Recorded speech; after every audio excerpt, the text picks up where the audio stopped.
बात कर रहे हैं आज की एक सबसे बड़ी खबर के साथ, और बड़ी खबर है जिस पर पूरे देश की नजर है। योगी इस वक्त बहुत गुस्से में है। यह योगी का रौद्र रूप है और योगी ने तय कर लिया है कि वो माफियाओं को मिट्टी में मिलाकर ही दम लेंगे, चाहे वो अतीक हो, चाहे वो मुख्तार हो।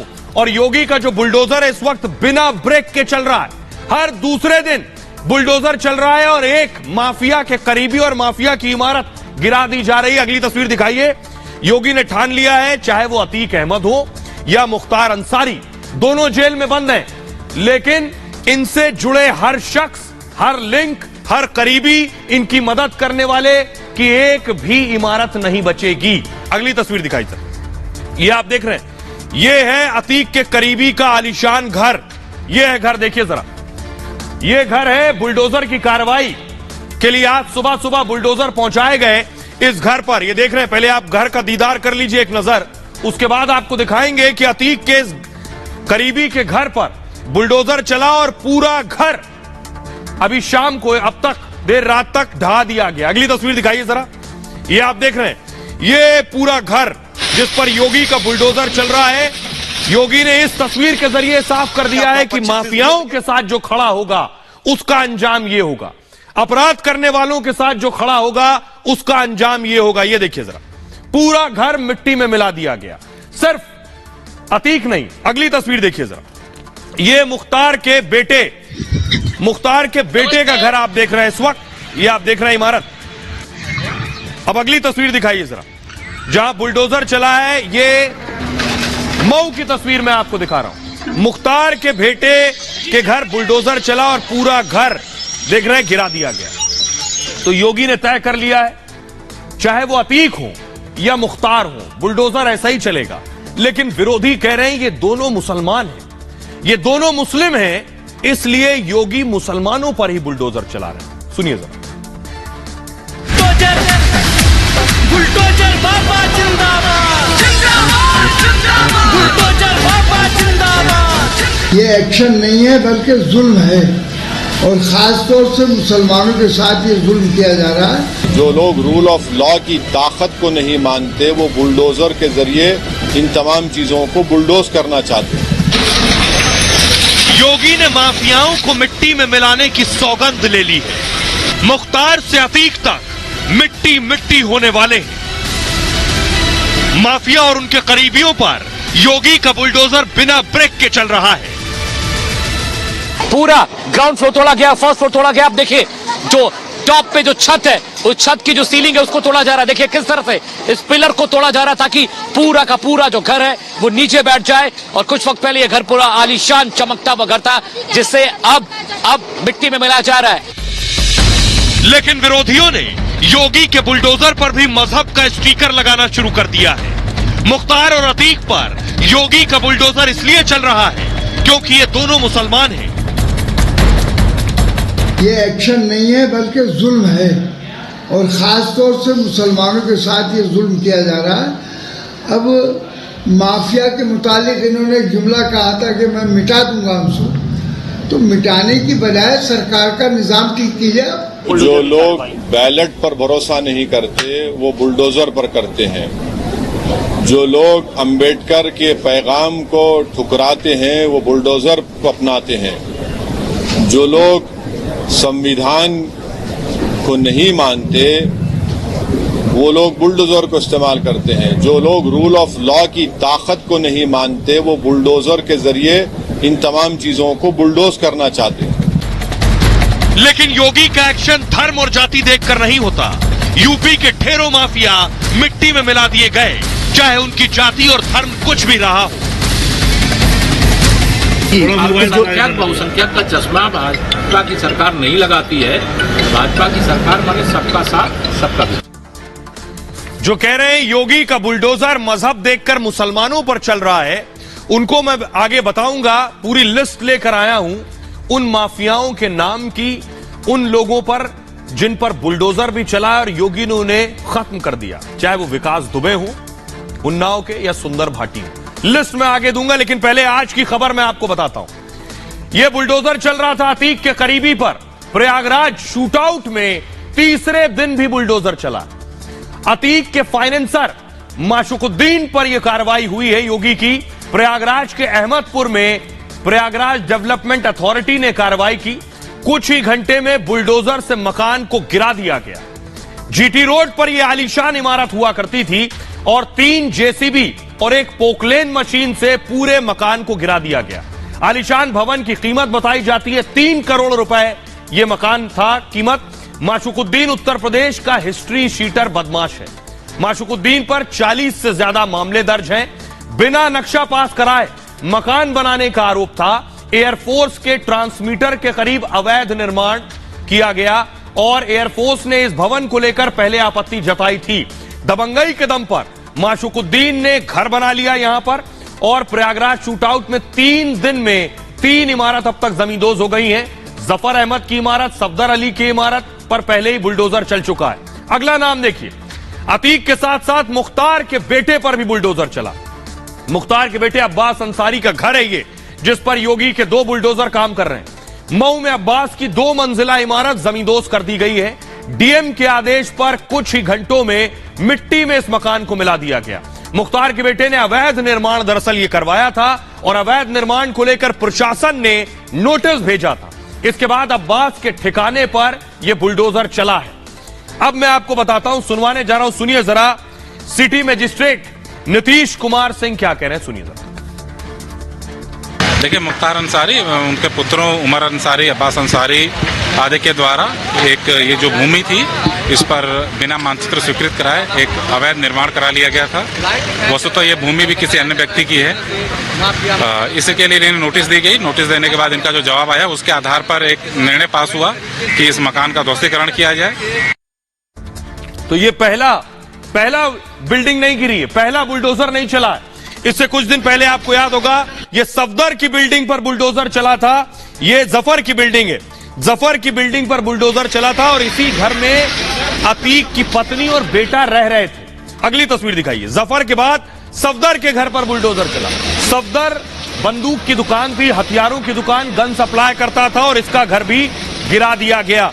अब मैं आपको बताने जा रहा हूं, लेकिन मुख्तार के बेटे पर बुलडोजर, उसके घर पर बुलडोजर क्यों चला यह मैं आपको बताता हूं।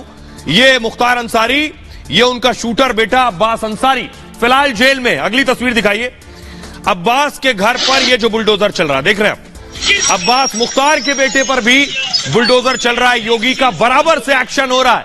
प्रयागराज टू मऊ योगी का बुलडोजर चला है। यह मैं बताऊं आपको कि मुख्तार का बेटा जो है अब्बास अंसारी, यह जेल में, पिछले दिनों इसी को चित्रकूट जेल शिफ्ट किया गया था।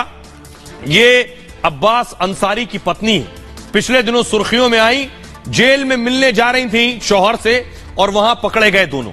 डॉन मुख्तार का बेटा है अब्बास, नेशनल शूटर भी है अब्बास अंसारी और लाइसेंस लेने में कई तरह की धांधली की है अब्बास ने। अब्बास अंसारी पर कई मामले दर्ज हैं। जेल में पत्नी निखत से मुलाकात पर इनका जेल बदल दिया गया। निखत हर दिन इनसे जेल में मिलने जा रही थी। लाखों रुपया इन्होंने लुटा दिया जेल प्रशासन पर निखत की जेल में एंट्री कराने के लिए। चित्रकूट जेल में अब्बास और निखत की मुलाकात हो रही थी। हर दिन 3-4 घंटों के लिए जेल में रहती थी निखत। जेल के कमरे में पति अब्बास से मिलने जाती थी। डॉन का बेटा लोगों को जेल से धमका भी रहा था। अब्बास जेल से वसूली के लिए भी लोगों को फोन कर रहा था। पत्नी के फोन से ही अफसरों को धमकाया करता था। मुकदमों में गवाही देने वालों को भी डराता था। ये अब्बास अंसारी को जेल से भगाने का भी प्लान बना लिया था उनकी पत्नी निखत ने। 10 फरवरी को डीएम एसपी ने जेल में छापा मारा और डॉन का बेटा अपनी बैरक में मौजूद नहीं था। कहां था? पता चला कि अब्बास मुलाकात करने गए, लेकिन मुलाकात रजिस्टर में कहीं नाम नहीं था और बाद में पता चला कि कमरे में मुलाकात हो रही थी और जेल कर्मचारी अब्बास को लेकर बैरक रवाना हो गए। यह कमरा जेल अधीक्षक के ऑफिस के बगल में था। वहीं पर पत्नी और अब्बास मिले। कमरे के बाहर बाकायदा एक ताला लगा दिया गया था पहले से। एसएसपी डीएम ने ताला खुलवाया तो अंदर डॉन की बहू बैठी थी। डॉन की बहू की तलाशी ली गई तो 2 मोबाइल भी अंदर मिले। अब्बास निखत दोनों ही अभी जेल में बंद है। उसके बाद से ये दोनों जेल में। तो ये तो मुख्तार के बेटे की बात हो गई। लेकिन अतीक के बेटे की बात करेंगे कि अतीक के 2 बेटे गायब हैं। अतीक के बेटे गए कहां, किसी को नहीं पता। उनकी पत्नी का कहना है पुलिस ले गई, पुलिस कह रही है हमें नहीं पता। ये अतीक के 3 बेटे हैं, ये है उमर, ये अली और ये असद, लेकिन 2 नाबालिग बेटे हैं, उनका कोई पता नहीं है। अगली तस्वीर दिखाइए जरा कि ये आप देख रहे हैं, पुलिस ने बाकायदा कोर्ट में कहा है, अतीक की पत्नी का कहना है मेरे 2 बेटे गायब हैं, उनको पुलिस ने हिरासत में लिया था, वो कहां है नहीं पता, पुलिस कहां ले गई नहीं पता, लेकिन पुलिस ने कहा है बेटे हमारे पास नहीं है। तो आखिर अतीक के ये दोनों बेटे गए कहां, जमीन निकल गई या आसमान। अब पुलिस कह रही है मेरे पास नहीं है, अतीक की पत्नी कह रही है पुलिस लेकर गई है। कोर्ट में क्या हुआ ये मैं आपको बताता हूं। ये अतीक के दोनों बेटे हैं। प्रयागराज शूटआउट के बाद से अतीक के ये दोनों बेटे गायब हैं। अतीक के दोनों नाबालिग बेटों के गायब होने का दावा किया जा रहा है। अतीक की पत्नी शाइस्ता ने कोर्ट में बाकायदा याचिका लगाई है। दोनों बेटे, एक का नाम एजहम है और दूसरे का नाम है अबान। 24 फरवरी को उमेश पाल की हत्या कर दी गई और हत्या के बाद से दोनों बेटे गायब हैं। कहा जा रहा है इसी दिन से दोनों बेटों को हिरासत में लेने का दावा किया गया। कहा गया कि इन्हें हिरासत में ले लिया गया। इसके बाद दोनों के बारे में कोई जानकारी नहीं। पुलिस ने दोनों की हिरासत के बारे में अब तक नहीं बताया। दोनों बेटे कहां हैं इसका कोई पता नहीं चल रहा। शाइस्ता की याचिका पर कोर्ट ने पुलिस से जानकारी मांगी थी। पुलिस ने कोर्ट में अपना जवाब दाखिल कर दिया है। पुलिस का कहना है कि उन्हें नहीं पता अतीक के दोनों बेटे कहां हैं। पुलिस कह रही है हमने इनको नहीं उठाया, हमारे पास नहीं है, हमारी कस्टडी में नहीं, हमने डिटेन नहीं किया इन्हें। अतीक के दोनों नाबालिग बेटों से पूछताछ नहीं की, पुलिस का कहना है। अतीक के दोनों बेटों को हिरासत में भी नहीं रखा गया। पुलिस के बयान के बाद मामले में गुत्थी और उलझ गई है। अतीक के परिवार के मुताबिक दोनों बेटों को पुलिस ले गई थी और प्रयागराज पुलिस ने दोनों बेटों की जानकारी से इनकार किया। अतीक परिवार को आज कोर्ट से एक और झटका लगा है। झटका यह कि दोनों नाबालिग बेटों को लेकर अब होली के बाद सुनवाई होगी। अतीक के परिवार ने इलाहाबाद हाईकोर्ट में भी दरवाजा खटखटाया है। दोनों नाबालिग बेटों को पुलिस हिरासत से छुड़ाने की मांग की है। तो बेटे कहां हैं अब तक नहीं पता। तो ये तो एक बेटे की बात हो गई। ये 2 बेटे कहां हैं नहीं पता। तीसरे बेटे को झटका लगा, ये देखिए जरा, ये अतीक के बेटे अली को झटका ये लगा है कि ये गए थे कोर्ट जमानत मांगने कि मुझे जमानत दे दीजिए, ये जेल में है अली। जमानत लेने गए थे, कोर्ट ने कहा आपको जमानत नहीं देंगे, आपके लिए अपराध करना, क्राइम करना तो फैशन है। देखिए जरा पुलिस क्या कह रही है। ये अली, अतीक के परिवार को यह दूसरा झटका लगा है। बेटे अली अहमद की जमानत याचिका खारिज हो गई है। इलाहाबाद हाईकोर्ट ने इनकी याचिका खारिज कर दी। अतीक के बेटे के खिलाफ कोर्ट ने सख्त टिप्पणी की। जमानत दी गई तो गवाहों को खतरा हो सकता है। इनके पास अपराध से अर्जित हजारों करोड़ की संपत्ति है। अपराध करना इनका फैशन है, इलाहाबाद हाईकोर्ट कह रहा है। आरोपी खुद माफिया और डॉन है। गन पॉइंट पर 5 करोड़ की फिरौती मांगी थी। कीमती जमीन लिखने से इनकार करने पर हत्या की धमकी दी थी। अली को जमानत समाज के लिए खतरनाक होगी, कोर्ट ने कहा है। उमेश पाल मर्डर में भी अली का नाम सामने आया था। जमानत देने पर गवाहों के प्रभावित होने का भी खतरा है। अली अहमद अभी नैनी जेल में बंद है। अली के साथ ही फरार असद को भी मुश्किलें बढ़ गई हैं। उमेश पाल मर्डर केस में एफआईआर में असद का नाम जोड़ दिया गया है। अतीक के तीसरे बेटे असद को नामजद कर लिया गया है। असद के साथ सदाकत अरबाज का भी नाम जोड़ दिया गया है। तो अतीक हो या फिर मुख्तार हो, कहने का मतलब यह है कि योगी ने दोनों के साम्राज्य को खत्म कर दिया है। पहले अतीक की बात करूंगा। योगी ने कैसे अतीक के पूरे बनाए हुए जो डर का साम्राज्य था, जो खौफ के नाम पर दुकान चल रही थी, उसे कैसे तबाह कर दिया, यह आपको बताने जा रहा हूं। क्या क्या एक्शन लिया है योगी ने अब तक। तो टांगे वाले के बेटे अतीक अहमद ने खुद को डॉन तो बना लिया, लेकिन अब अतीक का किला पूरी तरह योगी आदित्यनाथ ने ढा दिया। अतीक के घर से लेकर उसकी सारी संपत्तियों पर योगी का बुलडोजर चल रहा है। उसके करीबी भी बुलडोजर से बच नहीं पा रहे। आपको बताऊं, योगी 1.0 से जो एक्शन शुरू हुआ अभी भी खत्म होता नहीं दिख रहा। हर दिन अतीक और उसके करीबी की प्रॉपर्टी पर योगी का बुलडोजर चल रहा है। योगी ने अतीक के किले को ध्वस्त कर दिया है। 6 साल में आपको बताऊं, अतीक के खिलाफ बड़े पैमाने पर कार्रवाई हुई है। अतीक और करीबियों पर बुलडोजर चला है। 570 करोड़ से ज्यादा की संपत्ति अतीक की ध्वस्त हो चुकी है। 150 करोड़ से ज्यादा की संपत्ति कुर्क कर दी गई है। अतीक के करीब 50 अवैध निर्माण जमींदोज कर दिए गए। 2021 में मनी लॉन्ड्रिंग का केस दर्ज हुआ था। अतीक इस वक्त साबरमती जेल में बंद है। उमेश पाल मर्डर केस में अतीक को यूपी लाने की तैयारी है। माफिया अतीक को एनकाउंटर का डर सता रहा है। कह रहा मैं योगी के राज में नहीं जाऊंगा, डर लग रहा है कहीं गाड़ी ना पलट जाए। अतीक के 2 बेटे अभी जेल में बंद हैं। अतीक का एक बेटा असद फरार है। अली को कोर्ट से जमानत में इनकार कर दिया गया। मतलब पूरा अतीक गैंग, अतीक फैमिली इस वक्त शिकंजे में है। तो अकेले अतीक नहीं है, अतीक के साथ मुख्तार के भी उस पूरे बनाए हुए साम्राज्य को, जो डर का साम्राज्य था, उसे योगी ने नेस्तोनाबूद कर दिया है। अतीक हो या मुख्तार, देखिए जरा मुख्तार पर योगी का एक्शन, योगी का डंडा आपको तब से याद होगा जब से मुख्तार पंजाब में थे। पंजाब से कैसे योगी की पुलिस पंजाब के रोपड़ से बांदा खींचकर लाई थी, यह आपने देखा। मुख्तार अभी भी जेल में ही है। बाहुबली मुख्तार का किला योगी ने ध्वस्त किया।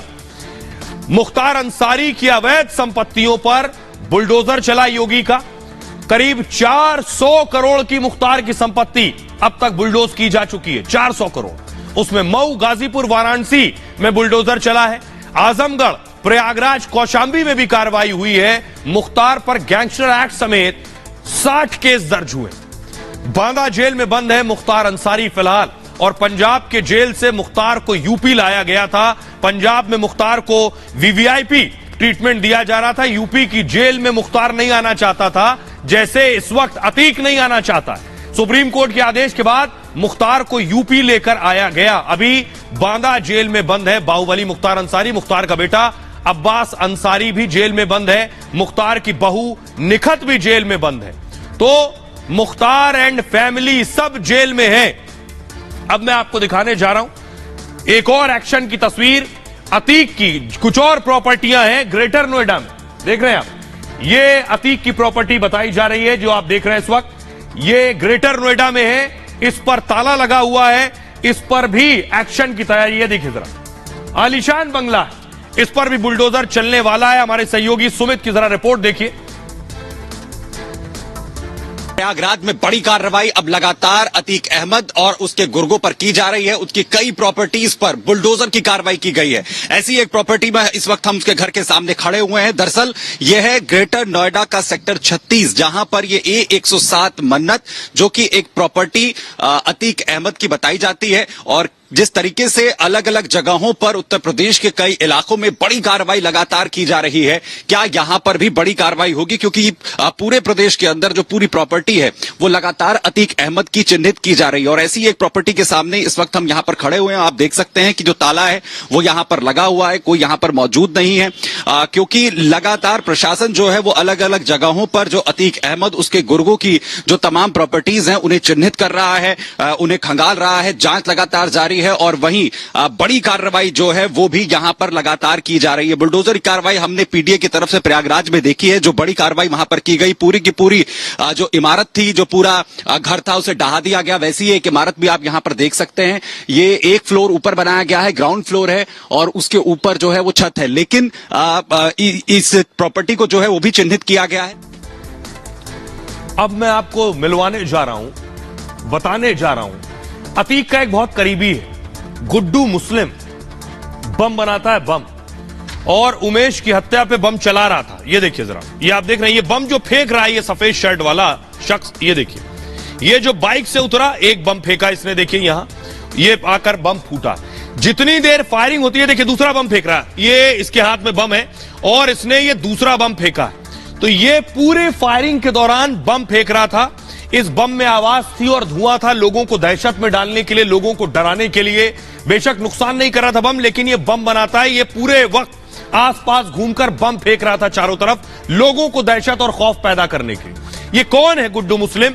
इसकी पुलिस को तलाश है और जल्द ही इसके ठिकाने पर भी बुलडोजर चलने वाला है। तो देखिए जरा, गुड्डू मुस्लिम है कौन? प्रयागराज कांड में 12 लोगों ने फायरिंग की। इसके साथ ही 13वां शख्स था जो बम फेंक रहा है। इसी बमबाज का नाम है गुड्डू मुस्लिम। गुड्डू मुस्लिम को बम का उस्ताद भी कहा जाता है। सफेद शर्ट वाले को जो आप देख रहे हैं, कहा जाता है चलती बाइक पर बम बना लेता है ये। सिर्फ 4 से 5 मिनट में गुड्डू बम तैयार कर देता है और बाइक से बम का सटीक निशाना भी लगाता है। स्कूल के दिनों में ही गुड्डू बम बनाना सीख गया था। पढ़ाई के दौरान ही रंगदारी और लूट करने लगा था। घर वालों को पता चला तो इसे लखनऊ भेज दिया। लखनऊ में गुड्डू का अपराध और ज्यादा बढ़ गया। बाहुबली धनंजय और अभय सिंह से इसकी मुलाकात हो गई। अभय सिंह को डॉन मुख्तार का राइट हैंड माना जाता है, दाहिना हाथ मुख्तार का। लेकिन इस दौरान गुड्डू धनंजय के करीब आ गया। सबसे पहले गुड्डू का नाम एक शिक्षक, एक टीचर की हत्या में आया। 1997 में इंजीनियर को गुड्डू ने गोलियों से भून दिया। इसके बाद गुड्डू रियल एस्टेट के कारोबार में घुस गया। सरकारी टेंडर के लिए श्री प्रकाश का करीबी बन गया और 90s में 90 के दशक तक गुड्डू बड़ा अपराधी बन चुका था।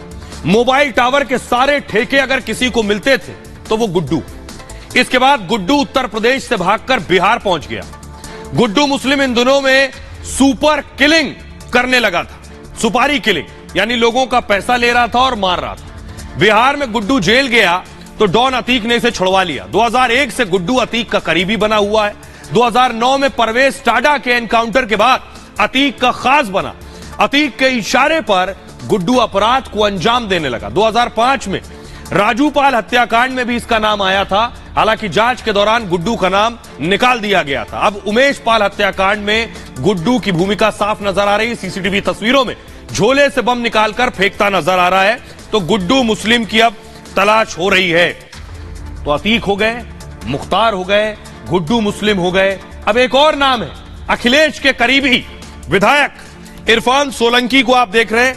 इरफान सोलंकी पर भी योगी का एक्शन हो रहा है। इरफान कानपुर से विधायक हैं, समाजवादी पार्टी के विधायक हैं। अगली तस्वीर दिखाइए जरा।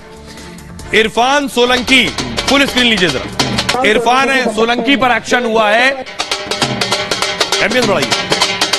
इरफान सोलंकी की संपत्ति 2/156 पंचाई जी स्वर्ण जयंती विस्तार कानपुर नगर क्षेत्रफल 163.33 वर्ग मीटर को इरफान सोलंकी की संपत्ति 2/156। ये देख रहे हैं इरफान सोलंकी की जो संपत्ति है उस पर पहले ही नोटिस चस्पा कर दिया गया है। संपत्ति जब्त कर ली गई है। ये गाजियाबाद की तस्वीर मैं दिखा रहा हूं। कानपुर में इससे पहले एक्शन हो चुका है। तो अखिलेश यादव के बहुत करीबी विधायक हैं। उत्तर प्रदेश के कानपुर से एमएलए हैं। अखिलेश यादव गए भी थे इनसे मिलने के लिए। फिलहाल जेल में है इरफान सोलंकी। योगी का एक्शन इरफान सोलंकी पर हो रहा है। अखिलेश के विधायक इरफान सोलंकी पर शिकंजा कस गया है। सपा विधायक पर गैंगस्टर एक्ट के तहत एक्शन हुआ है। गाजियाबाद में विधायक की संपत्ति सीज कर दी गई है। गाजियाबाद में 5 करोड़ रुपए की संपत्ति कुर्क हुई है। अब तक 45 करोड़ की संपत्ति इरफान की जब्त हो गई है। इरफान सोलंकी की अरबों की संपत्ति सीज होगी। यूपी पुलिस ने 150 करोड़ की संपत्ति की पहचान की है। मुंबई के फ्लैट और नोएडा की संपत्ति भी सीज होगी। दिल्ली, उन्नाव और गाजियाबाद में भी कार्रवाई की तैयारी की गई है। इरफान ने अब तक 30 बड़ी अवैध प्रॉपर्टीज बनाई हैं, ऐसा पुलिस का कहना है। इरफान का नाम भूमाफिया की लिस्ट में भी डाल दिया गया है। भूमाफिया घोषित होने से इरफान की मुश्किलें और बढ़ेंगी। इरफान की अवैध संपत्तियों पर भी बुलडोजर चलेगा। इरफान के करीबियों पर भी पुलिस बड़ी कार्रवाई और कड़ी कार्रवाई करने की तैयारी में। इरफान को जेल से निकलना और मुश्किल हो जाएगा। इरफान सोलंकी कानपुर क्षेत्र से विधायक हैं और फिलहाल इरफान यूपी की महाराजगंज जेल में बंद है। अखिलेश के विधायक इरफान पर 17 मामले दर्ज किए गए हैं। इरफान की जिस संपत्ति पर एक्शन होने वाला, हमारे सहयोगी सुमित पहुंचे, उनकी रिपोर्ट देखिए। इरफान सोलंकी पर गैंगस्टर एक्ट के तहत कार्रवाई लगातार जारी है। गैंगस्टर एक्ट के तहत कानून लगातार शिकंजा उसकी तमाम प्रॉपर्टीज पर कार्रवाई कर कसता हुआ नजर आ रहा है। और इस वक्त हम मौजूद हैं ग्रेटर नोएडा की एक्सप्रेस पार्क व्यू सोसाइटी, जहां पर इरफान सोलंकी का फ्लैट बताया जाता है। दरअसल गाजियाबाद और ग्रेटर नोएडा की जो सोसाइटीज हैं, जहां पर उसके फ्लैट और प्लॉट्स हैं, वहां पर भी लगातार कार्रवाई चल रही है। एक 5 सदस्यीय टीम पहुंची हुई है जो यहां पर कार्रवाई लगातार कर रही है। बापूधाम में कार्रवाई की गई है और वहीं एक्सप्रेस पार्क व्यू 1 में भी फ्लैट नंबर 1201 पर बड़ी कार्रवाई जो है वो यहां पर की जा रही है। जो बताया जाता है कि इरफान सोलंकी का फ्लैट है। वहीं अभी कोई गुप्ता फैमिली जो है वो फिलहाल इसमें रहती है और कहा यही जा रहा है कि अब गुप्ता फैमिली ने इस फ्लैट को लिया है, लेकिन उसमें भी कई सवाल हैं क्योंकि बीच से रजिस्ट्रीज के बीच से जो है वो इरफान सोलंकी का नाम गायब किया गया है। ये कई सवाल हैं जो अभी कहीं ना कहीं उठते हैं। आइए अब मैं आपको बताने जा रहा हूं, चाहे इरफान पे कार्रवाई हो, मुख्तार पर हो और अतीक पर हो, इस कार्रवाई के लिए कहा जा रहा है, इसलिए कार्रवाई हो रही है, योगी इसलिए बुलडोजर चला रहे हैं क्योंकि ये मुसलमान है। अगर ये मुसलमान ना होते तो योगी इन पर बुलडोजर नहीं चलाते, ये कहा जा रहा है। कौन कह रहा है और कौन क्या कह रहा है ये आपको बताते हैं। दरअसल ये है समाजवादी पार्टी के सांसद, इनका कहना है बुलडोजर एक्शन पर बर्क एसपी सांसद भड़क गए। शफीकुर रहमान बर्क ने मुस्लिम एंगल निकाल लिया इसे, मुसलमानों पर जुल्म हो रहा है उन्होंने कहा। यह कानून के तहत कार्रवाई नहीं है, बुलडोजर से सारी दुनिया को मिटा दोगे, यह कानूनी एक्शन नहीं बल्कि जुल्म है। ओवैसी कह रहे हैं, ओवैसी ने भी बुलडोजर एक्शन पर सवाल उठाए। उन्होंने कहा संविधान नहीं मानने वाले बुलडोजर चला रहे हैं, कानून को नहीं मानने वाले बुलडोजर चलाते हैं। पहले भी बुलडोजर में मुस्लिम एंगल ओवैसी निकाल चुके हैं, मुसलमानों को सामूहिक सजा देने का आरोप लगाया था ओवैसी ने। अब मैं आपको सुनवाता हूं, सुनिए जरा क्या कुछ कह रहे हैं असदुद्दीन ओवैसी और ब्रजेश पाठक। भारत के संविधान में, इंडियन पीनल कोड में, सीआरपीसी में जो चीजें लिखी गई है उस पर अमल होना चाहिए। कोई भी अपने हाथ में कानून लेकर ना वायलेंस कर सकता है, ना कोई अपने सत्ता में रहकर उस कानून को तोड़ सकता है। जो भी होगा रूल ऑफ लॉ, संविधान के तहत कार्रवाई होनी चाहिए सबके खिलाफ। वो लोग हैं जिन लोगों ने प्रदेश के अमन चैन को हमेशा डिस्टर्ब किया है। हमारी सरकार शुचिता के साथ, पारदर्शिता के साथ प्रदेश में कानून का राज मजबूत कर रही है और इसमें किसी भी स्तर पर कोई भी अपराधी होगा बख्शा नहीं जाएगा। अब मैं आपको बताता हूं, जिन लोगों को यह लग रहा है कि योगी सिर्फ मुसलमानों पर बुलडोजर चला रहे हैं, मुसलमानों पर कार्रवाई कर रहे हैं और एक्शन ले रहे हैं, उन्हें बताता हूं कि योगी ने किस किस पर, जो मुसलमान नहीं है उन पर एक्शन लिया है। विकास दुबे पर 60 से ज्यादा मामले दर्ज थे। पुलिस पकड़ने गई तो विकास ने गोली चला दी। मौके पर 8 पुलिसकर्मियों की हत्या हो गई। 5 लाख रुपए का इनाम घोषित किया गया। योगी से बचने के लिए यूपी छोड़कर भाग गया। योगी की पुलिस पकड़ कर लाई और गाड़ी पलट गई। फिर क्या हुआ आपको पता है। अब गाड़ी पलटने से अतीक भी डर रहे हैं। अगला नाम है विजय मिश्र। गैंगरेप के आरोप में योगी की जेल में कैद। बहू और बेटे की संपत्ति को अटैच कर दिया गया है। 55 करोड़ से ज्यादा की संपत्ति पर चाबुक चला है। ग्रेटर नोएडा में गैंग D11 चलाता था ये सुंदर भाटी। हत्या, लूट जैसे गंभीर अपराध किए इसने। भाटी के गुर्गे तक बुलेट प्रूफ कार में चलते थे। गैंग की 25 करोड़ की संपत्ति योगी ने ही जब्त की है। भाटी पिछले 7 साल सोनभद्र जेल में कैद है। सुंदर भाटी न अतीक है न मुख्तार है। यह है ध्रुव कुमार सिंह उर्फ कुंटू सिंह। यह भी अतीक और मुख्तार नाम नहीं है इनका, लेकिन योगी राज में एक्शन हुआ है। आजमगढ़ में कुंटू सिंह की तूती बोलती थी। हत्या, लूट जैसे 71 गंभीर मामलों में नामजद। गैंगस्टर के मामले में पत्नी तक आरोपी बनी और 14 करोड़ की संपत्ति पर योगी ने चाबुक चलाया। यूपी के 62 माफिया योगी की रडार पर हैं। गैंग के 466 सदस्यों पर योगी ने एक्शन लिया। गैंगस्टर एक्ट के तहत 406 लोग नामजद हैं और इसी एक्ट के तहत योगी का बुलडोजर चल रहा है। 1098 करोड़ की संपत्ति पर कब्जा छुड़ाया गया। 1577 करोड़ की संपत्ति अब तक जब्त हो चुकी है, यानी 1500 करोड़ से ज्यादा की संपत्ति जब्त हो चुकी है। सुनिए जरा क्या कुछ कह रहे हैं बर्क और केशव। ये तो जुल्म है, ये एक्शन नहीं है बल्कि जुल्म है और ख़ास तौर से मुसलमानों के साथ ये जुल्म किया जा रहा है। अब माफिया के मुतालिक इन्होंने एक जुमला कहा था कि मैं मिटा दूंगा उनको, तो मिटाने की बजाय सरकार का निज़ाम ठीक कीजिए। कानून मौजूद है हिंदुस्तान के अंदर, तो कानून के हिसाब से काम क्यों नहीं हो रहा। डेमोक्रेसी है इस जगह, जमहूरियत है, प्रजातंत्र है इस जगह, लेकिन इसके बावजूद बुलडोजर का what does it mean bulldozer, bulldozer से क्या मतलब है? क्या बुलडोजर से सारी दुनिया को मिटा दोगे तुम? अल्पसंख्यक बहुसंख्यक का चश्मा भाजपा की सरकार नहीं लगाती है। भाजपा की सरकार माने सबका साथ सबका विकास। उनका जब सरकार बदलेगी तो जो भाजपा के लोग हैं अगर उनका भी अवैध निर्माण होगा तो उन पर भी बुलडोजर चलेगा। जरूर उनको जब सरकार बदलेगी, अभी कम से कम 25 साल तो सपा का कोई भविष्य नहीं है और जो उनके समर्थक उनका कोई भविष्य नहीं है। 50-25 साल के बाद अगर वो रहेंगे तो फिर वो जरूर यह सब कर लेंगे। कोई गलत हो तो उसको छोड़ना नहीं चाहिए। योगी ने माफियाओं पर क्या एक्शन लिया ये आपने देख लिया। अब मैं आपको बताने जा रहा हूं कि आखिर माफियाओं को पाला पोसा किसने पानी दिया, किसने खड़ा किया और किसने इनकी पौध को पेड़ बना दिया। समाजवादी पार्टी पर आरोप। माफिया राज अतीक अहमद देखिए जरा। 1996 में अतीक समाजवादी पार्टी में शामिल हो गए। समाजवादी पार्टी ने टिकट दे दिया अतीक को। इलाहाबाद पश्चिम सीट से विधायक बना दिया गया। राजू पाल मर्डर में मुख्य आरोपी है अतीक। उमेश पाल मर्डर के भी साजिश रचने का आरोप अतीक पर है। अतीक पर 50 से ज्यादा केस दर्ज हैं। अगला नाम है अफजाल अंसारी। 1996 में मुख्तार के भाई अफजाल समाजवादी पार्टी से जुड़े। 2004 में मुलायम की वजह से टिकट मिल गया अफजाल को। समाजवादी पार्टी टिकट से पहली बार सांसद बने हैं अफजाल। मुख्तार की तरह अफजाल पर भी कई केस दर्ज हैं। अभी गाजीपुर से बीएसपी के सांसद है अफजाल। अगला नाम है राजा भैया का। बाहुबली राजा भैया मुलायम सरकार में मंत्री थे और कुंडा के विधायक राजा भैया पर कई मामले दर्ज थे। मुलायम के बाद अखिलेश सरकार में भी मंत्री रहे राजा भैया। कई चुनाव में समाजवादी पार्टी ने समर्थन किया था इनका। अगला नाम है डीपी यादव। 1989 में डीपी यादव समाजवादी पार्टी से जुड़ गए। महेंद्र सिंह भाटी की हत्या में इनका नाम आया और 93 में बुलंदशहर से विधायक बने। टाडा गैंगस्टर एक्ट सहित कई केस दर्ज है। अमरमणि त्रिपाठी महाराजगंज। मायावती ने मंत्री पद से हटाया तो मुलायम से जुड़ गए। 2007 में जेल के अंदर से चुनाव लड़ा और जीत गए। मधुमिता हत्याकांड में उम्र कैद की सजा मिली इन्हें। बिजनेसमैन के बेटे की किडनैपिंग में भी शामिल रहे हैं। विजय मिश्र, मैंने आपको दिखाया था योगी ने विजय मिश्र पर एक्शन लिया, लेकिन देखिए विजय मिश्र पर हाथ किसका था। भदोही जिले के ज्ञानपुर से विधायक। मुलायम इन्हें बेटे की तरह मानते थे। कैबिनेट मंत्री नंदी पर रिमोट बम से हमला किया।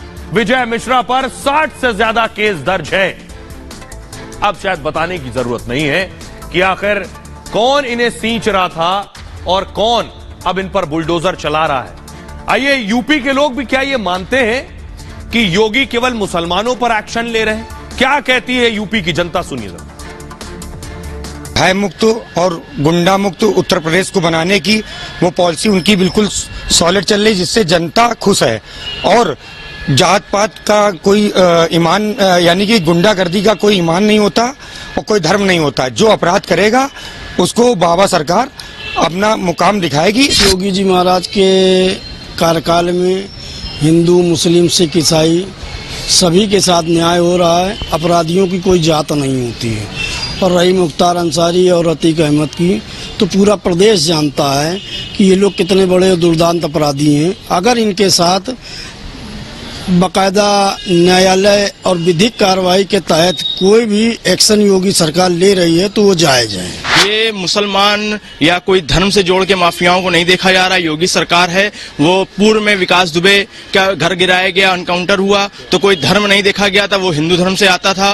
तो योगी सरकार कोई धर्म नहीं देख रही है, कोई मजहब नहीं देख रही है। माफिया है, अगर वो गलत काम करा है, उसने लूटा है लोगों को, तो उसका नस्तामूद किया जाएगा। मुस्लिम हिंदू कोई बात नहीं है। जो भी ऐसे कितने किस्म के लोग हैं उनको योगी सरकार नहीं जोड़ेगी। उनका यही हाल होगा। फिर अगर कोई जाति धर्म से जोड़ता है तो इसमें कोई तर्क नहीं, जाति कोई आतंकवाद, कोई जात धर्म नहीं होता है। उत्तर प्रदेश में योगी शासन है, चाहे वो हिंदू हो, मुसलमान हो, सिख हो, ईसाई हो, पारसी हो, कोई भी हो। यहाँ जात की बात नहीं है। जो भी अनैतिक कार्य करेगा, देश के खिलाफ बोलेगा, प्रदेश के खिलाफ बोलेगा, नागरिकों के खिलाफ कोई भी ऐसा कार्य करेगा, अपराध करेगा, उसके खिलाफ ऐसे ही कार्रवाई होती रहेगी। तो यूपी के लोगों को आपने सुन लिया, वो क्या सोचते हैं, क्या कहते हैं। खबरों में आगे बढ़ते हैं। आज की एक और बड़ी खबर है, बड़ी दिलचस्प खबर है। 19 साल बाद एक दिन की सजा मिली है। एक दिन की सजा। तस्वीर दी गई, ये उत्तर प्रदेश विधानसभा देख रहे हैं आप, भव्य इमारत विधानसभा की, लखनऊ में यूपी की विधानसभा। ये बाहर की तस्वीर है, अंदर की तस्वीर दिखाई जरा। ये आप यूपी विधानसभा के अंदर की तस्वीर देख रहे हैं। अखिलेश यादव को बोलते और योगी आदित्यनाथ को बोलते सुना होगा।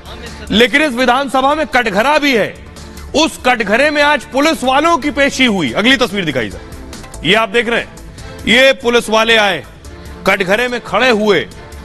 ये आगे जो है जिन्हें देख रहे हैं, ये कोट पहने, ये पूर्व आईएएस है, पूर्व आईएएस, ये बड़े बड़े अधिकारी, सबको आज कटघरे में बुलाया गया यूपी विधानसभा में।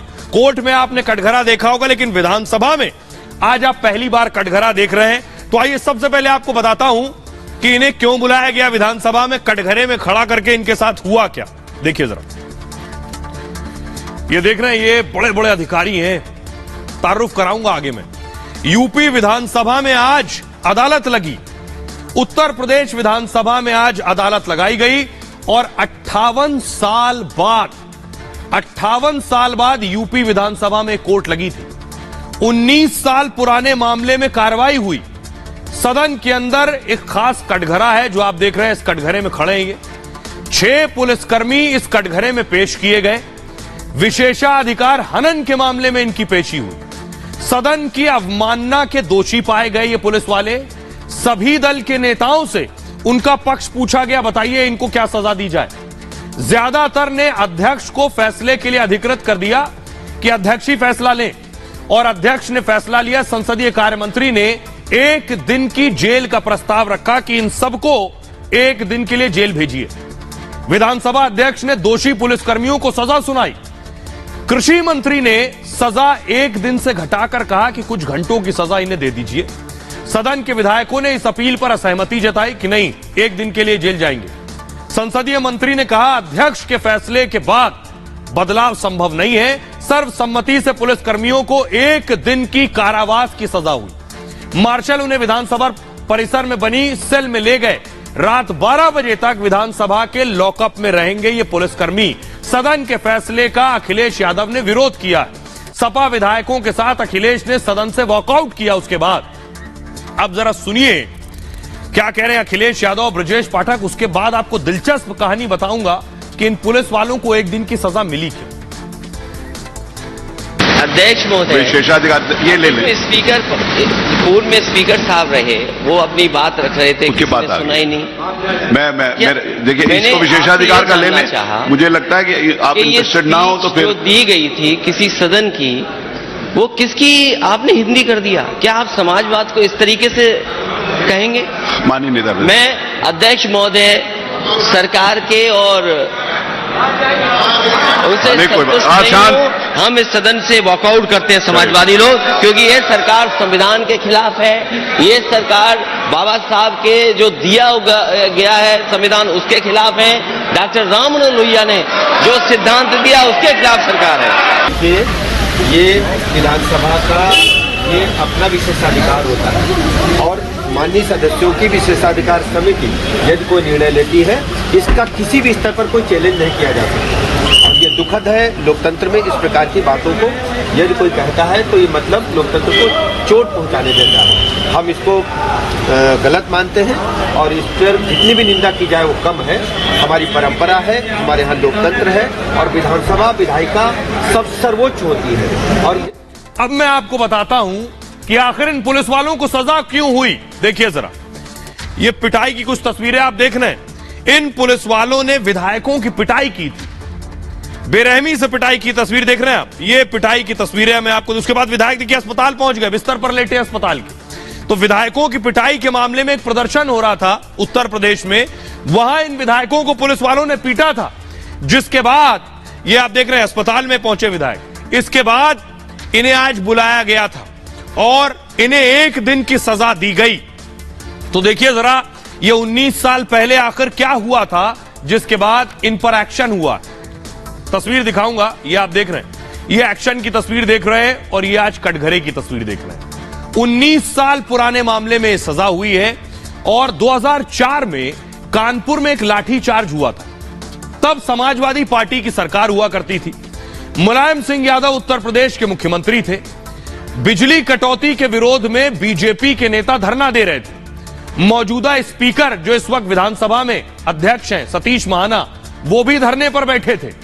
उस समय बीजेपी के विधायक सलिल बिश्नोई भी धरने पर बैठे थे और बीजेपी विधायक और कार्यकर्ताओं पर पुलिस ने लाठियां चलाई थी। वो तस्वीरें सलिल बिश्नोई का पैर टूट गया था लाठी में, कई बीजेपी कार्यकर्ताओं को चोटें आ गई थी, 6 पुलिसकर्मियों पर गंभीर आरोप लगे थे। ये वो पुलिसकर्मी है। विशेषाधिकार हनन, सदन की अवमानना का केस चला इनके ऊपर। 7 महीने तक केस चला और पुलिसकर्मी दोषी ठहराए गए। 17 साल पहले दोषी पाए गए पर सजा नहीं हुई। 19 साल बाद पुलिसकर्मियों को सजा हुई है और सजा 1 दिन की, लेकिन संदेश बड़ा है। अब मैं आपको दिखाता हूं कि कैसे इन्हें कोर्ट में आज पेश किया गया था, कैसे कोर्ट पहुंचे। देखिए जरा, इन्होंने माफी मांगी है, ये आप देख रहे हैं। ये सारे कटघरे में खड़े हैं, ये पूर्व आईएएस हैं और माफी मांगी कोर्ट में। फुल स्क्रीन लीजिए जरा, सुनवाइए, फुल स्क्रीन लीजिए, क्या कह रहे हैं सुनिए जरा। राजकीय दायित्वों के निर्वहन में जो भी त्रुटियां हुई हो, जाने अनजाने में जो गलती हुई हो, मैं माननीय अध्यक्ष जी से, माननीय सदन सदस्यगण से, माननीय बिश्नोई साहब से हाथ जोड़कर माफी मांगता हूं कि जो भी गलती हुई हो जाने अनजाने में, उसके लिए हमें क्षमा कर दें। आइए अब मैं आपको बताता हूं कौन कौन पुलिस वाले हैं जिन्हें सजा दी गई है, क्या सजा दी गई है। देखिए जरा, इसमें पूर्व आईएएस भी हैं, ये आप देख रहे हैं। पुलिस वाले जो दोषी हैं इनकी सदन में पेशी हुई है और मूव कीजिए इसे प्लीज। सदन में पेशी हुई है, कौन कौन है इसमें, मूव कीजिए इसे प्लीज। इनको दोषी पाया गया है। सबसे आगे जो खड़े हैं ये हैं रिटायर्ड आईएएस, ये उस दौरान इसमें सीओ रहे हैं जिनकी पदोन्नति हुई है। ये सारे जिन्हें सजा दी गई। खबरों में आगे बढ़ते हैं। आज की अगली बड़ी खबर है विधायक के बेटे का कैश कांड। विधायक जिसके बेटे के पास करोड़ों कैश मिला, अगली तस्वीर दिखाई जरा, ये आप देख रहे हैं। कैश की गिनाई हो रही है, लोकायुक्त की रेड पड़ी थी। ये फुल स्क्रीन लीजिए जरा तस्वीर, कैश ही कैश आपको नजर आएगा, ये आप देख रहे हैं। ये जो गड्डियां हैं, करोड़ों रुपए कैश बरामद हुआ है जिसकी गिनती चल रही है। आइए अगली तस्वीर आपको दिखाता हूं। ये जो बैग लेकर जा रहे हैं विधायक, बीजेपी के विधायक हैं जिनके घर से कैश बरामद हुआ है और उसके बाद इन बैग्स में ये करोड़ों कैश ले जाया गया है। अगली तस्वीर दिखाइए। ये एमएलए के सुपुत्र है प्रशांत। अब आपको बताता हूं विधायक के बेटे का पूरा कैश कांड। क्या कर रहे थे, रिश्वत लेते रंगे हाथों पकड़े गए और कितना पैसा बरामद हुआ है। छापा लोकायुक्त का था और अब चुनाव भी कर्नाटक में होने वाले हैं, इसलिए सवाल और उठ रहे हैं। देखिए, कर्नाटक में बीजेपी विधायक के बेटे से 8 करोड़ रुपए बरामद हुए और लोकायुक्त को रिश्वतखोरी की जानकारी मिली थी। लोकायुक्त की टीम विधायक के बेटे के दफ्तर पहुंची। Karnataka soap and detergent limited यानी केएसडीएल का यह दफ्तर था। केएसडीएल के चेयरमैन बीजेपी विधायक मदल विरूपक्षप्पा है। उनका बेटा प्रशांत भी कंपनी में बड़े पद पर है। डिटर्जेंट बनाने के कच्चे माल की डील यही करता था और डील के नाम पर ही मोटी रिश्वत लेने की बात सामने आई है, जिस पर लोकायुक्त ने विधायक के बेटे पर एक्शन लिया और एमएलए का बेटा प्रशांत रिश्वत लेते रंगे हाथ पकड़ा गया। प्रशांत एक ठेकेदार से 40 लाख रुपए घूस ले रहा था। लोकायुक्त ने विधायक के बेटे को गिरफ्तार कर लिया है। प्रशांत के ऑफिस के साथ घर में भी छापेमारी की गई है। छापेमारी के बाद बंडल फैलाए तो बिस्तर नोट से भरा था। घंटों तक बरामद कैश की गिनती चलती रही और गिनती पूरी हुई तो 8 करोड़ से ज्यादा का कैश मिला है। प्रशांत के पिता मदल कर्नाटक के चन्नागिरी से विधायक हैं। इस कैश कांड के बाद विधायक पर भी भ्रष्टाचार के आरोप लग रहे हैं। विधायक मदल से ने केएसडीएल कंपनी के चेयरमैन से इस्तीफा दे दिया है। वहीं सीएम बोमई ने बिना भेदभाव के एक्शन की बात कही है। आइए खबरों में आगे बढ़ते हैं। आज की एक और बड़ी खबर है।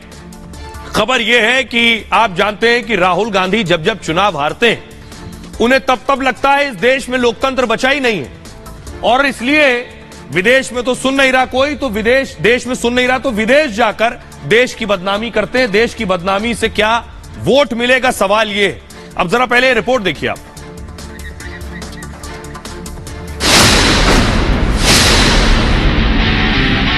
राहुल को जब जब चुनाव में करारी हार मिलती है, राहुल और कांग्रेस को जब जब देश नकार देता है, तो राहुल को देश में लोकतंत्र खतरे में लगता है।